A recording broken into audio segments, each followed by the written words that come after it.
yotar vaqti kelganda Rasuli akram alayhissalotu vassalomning odatlari, Hazrati Oyisha onamizni rivoyat qilishlaricha, yotar joydan o'rin olganlarida o'tirib turib, qo'llarini undoq qilib og'zlariga olib kelib turib, Ixlos surasini, Qul huvallohu ahadni, Qul a'uzu bi robbil falaqini, Qul a'uzu bi robbin nasni o'qib, kaftlariga dam solib, boshlaridan silab, oldlarini hamma taraflarini silab, yana dam solib turib, orqa taraflarini silab, keyin yotardi.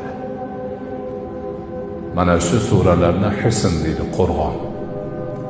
Ana shu dam bilan butun badanni sirqab, Allohdan niyat qilgan har qanday narsadan qo'rg'on bo'lib to'sib turadi.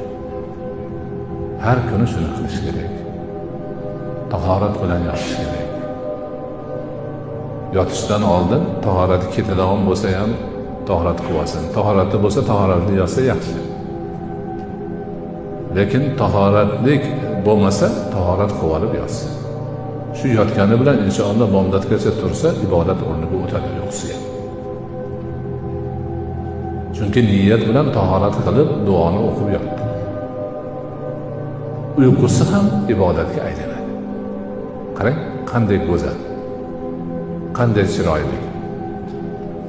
Ana yotganda o'ng yonboshi bilan yotadi, o'ng qo'lini kaftini o'ng yuziga qo'yadi.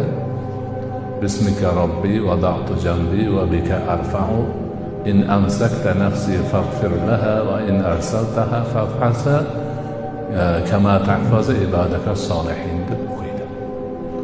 Bismika robbi, Robbim seni isming ila wada'tu jambi, yonimni uyquga qo'ydim, ko'rpaga qo'ydim, yonboshladim. Va seni isming bilan yonimni yana ko'taraman. Inshaalloh. Agar nafsimni tutib qolsang, jonimni tutib qolsang, uyg'onmasam, o'lib qolsam, endi mag'firat qil.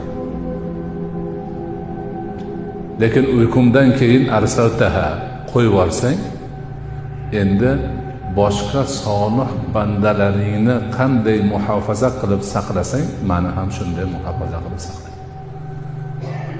Dunyoda undan chiroyli davo yo'q. Dunyoda uxlagani yotayotgan odam o'qiydigan bundan chiroyli tilak yo'q.